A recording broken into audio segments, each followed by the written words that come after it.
আসসালামু আলাইকুম। কেমন আছেন সবাই? আশা করছি সবাই ভালো আছেন। কাছে দূরে যে যেখান থেকে আমার ভিডিওটি দেখছেন সবাইকে আন্তরিক ধন্যবাদ জানিয়ে আজকের ব্লগটি শুরু করছি। আশা করছি আজকের ভিডিওটি আপনাদের ভালো লাগবে।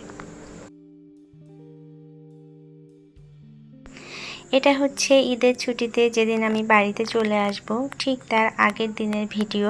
তো আমি সকাল সকাল একটু পান্তা ভাত খাচ্ছি। প্রচণ্ড গরমে কেন যেন মনে হলো একটু পান্তা খেলে শরীরটা একটু ঠান্ডা থাকবে, এ কারণে পান্তা খাচ্ছি। আর পান্তার সাথে আমি দু রকমের ভর্তা নিয়েছি, একটু মাছ ভেজে নিয়েছি। নর্মালি কিন্তু মানুষ পান্তার সাথে ইলিশ মাছ খায়, তো আমার ফ্রিজে যেহেতু ইলিশ মাছ নেই তাই আমি রুই মাছটাকে একটু মুচমুচে করে ভেজে নিয়েছি। বুঝতেই পারছেন এটা আমার ঈদের আগের ভিডিওটা অনেক দিন আগেই করা ছিল, কিন্তু সময় সুযোগের অভাবে আমি ভিডিওটা আপলোড দিতে পারিনি। যতদিনই আপলোড দিতে গিয়েছি কোনো না কোনো কারণে বাধাগ্রস্ত হয়েছি। ম্যাক্সিমাম দিনই দেখা যাচ্ছে কারেন্ট চলে গিয়েছে, আর কারেন্ট চলে গিয়েছে তখন আর এই ভিডিও আপলোড করতে পারিনি, নেট বন্ধ হয়ে গিয়েছে। এই কারণে আর করা হয়ে ওঠেনি। আর মাঝে কিছুদিন রাগ করেও করিনি, যে যতবারই ভিডিও আপলোড দিতে গিয়েছি কারেন্ট চলে গিয়েছে, এই কারণে রাগ করে আর ভিডিওটা আপলোড করা হয়ে ওঠেনি। তো এখন ভাবলাম যে যেহেতু আমি ঈদের কোনো ব্লগ বা ভিডিও কিছুই করিনি, কারণ শ্বশুরবাড়িতে আসার পরে ঈদের কাজের এত বেশি প্রেশার থাকে যে আর আসলে ভিডিও করা হয়ে ওঠে না। তো ভাবলাম যে যেহেতু ভিডিও করা হয়নি ঈদের কোনো ব্লগের, তো এ কারণে চ্যানেলটা একটু সচল রাখার জন্য আমি এই ভিডিওটা আপলোড করলাম। আশা করি আপনারা বিষয়টা বুঝবেন।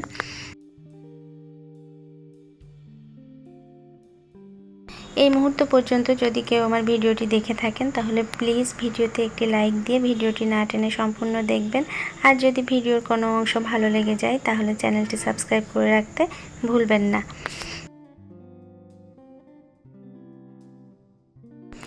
সকালে পান্তা ভাত খেয়েছিলাম, তার সাথে যে মাছ ভাজি করেছিলাম সেই মাছগুলো বেশ কয়েকটা রয়ে গিয়েছিল, তো তার সাথে একটু আলু আর একটু পেঁয়াজ দিয়ে আমি একটা ফাঁকিবাজি তরকারি রান্না করেছি। আর ভর্তাগুলো তো আছেই, ওগুলো দিয়েই খাওয়া হয়ে যাবে আজকের দিন।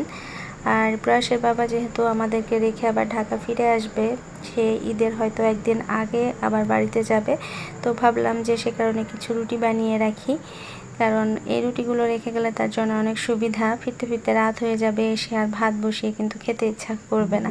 তো এই রুটিগুলো করা থাকলে সে যা ফ্রিজে যেসব তরকারি আছে সেগুলো বের করে গরম করে এই রুটিগুলো সেকে নিয়ে খেয়ে ফেলতে পারবে। এটা একটা শর্টকাট ওয়ে, এই কারণেই আমি রুটিগুলো তৈরি করে রেখে গেলাম।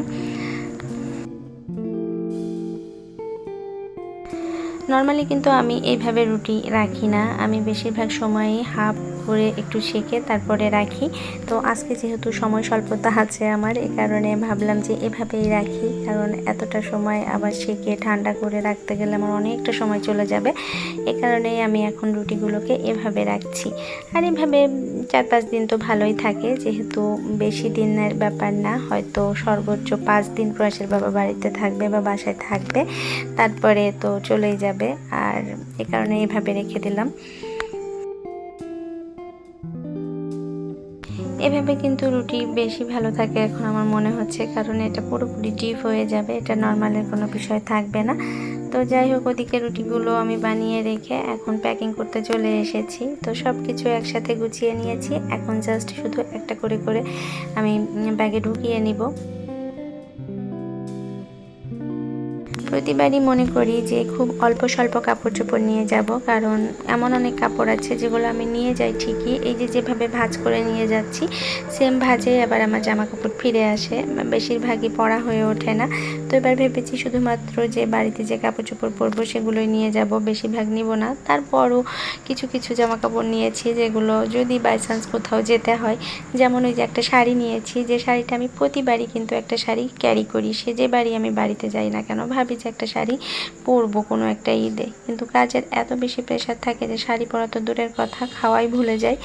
যাই হোক, আমাদের প্যাকিং মোটামুটি কমপ্লিট হয়ে গিয়েছে, এখানে শুধু আমার আর প্রতির কাপড় চোপড়, আর প্রয়াসের বাবার জন্য আলাদা ব্যাগ ক্যারি করব। সাথে কিছু কসমেটিক্স গুছিয়ে নিচ্ছি, এগুলো যে খুব বেশি ব্যবহার করব তাও না, তারপরও নিচ্ছি বাই চান্স যদি লাগে, এ কারণে নিয়ে নেওয়া আর কি।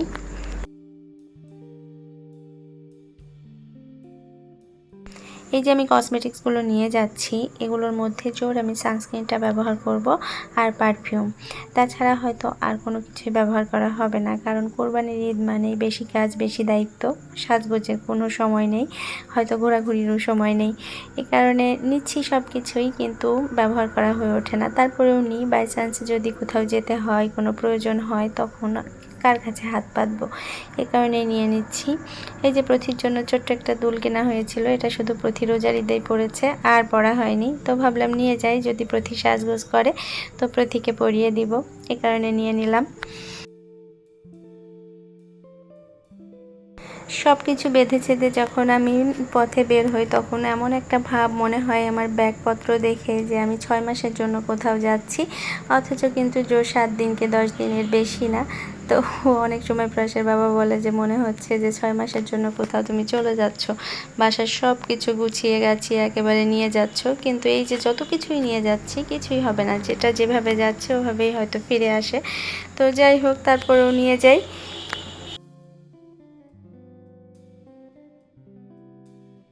সব কিছু গুছিয়ে বেঁধে ছেদে আমি বাবার বাড়ির উদ্দেশ্যে রওনা দিচ্ছি। ঈদের আগে এই 2-3টা দিন আমি একটু বাবার বাড়িতে থাকবো, তারপরে ঈদের আগের দিন বা তার একদিন আগে হয়তো আমি শ্বশুর বাড়ি চলে আসব। তো যাই হোক, এখন গাট্টি বুসকা বেঁধে আমি এখন বাবার বাড়ির উদ্দেশ্যে রওনা দিয়ে দিব।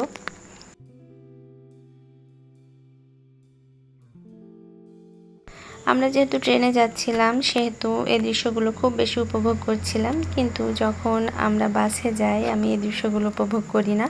আমার অনেক বেশি কষ্ট হয় বাসের জার্নিতে, আমি অসুস্থ হয়ে যাই। তো যাই হোক, আমরা যেন সুস্থভাবে ঈদ করে ফিরে আসতে পারি, আপনারা আমাদের জন্য দোয়া করবেন। এখন এই মুহূর্তে বিদায় নিয়ে নিচ্ছি, দেখা হবে পরবর্তী কোনো ভিডিওতে। আসসালামু আলাইকুম।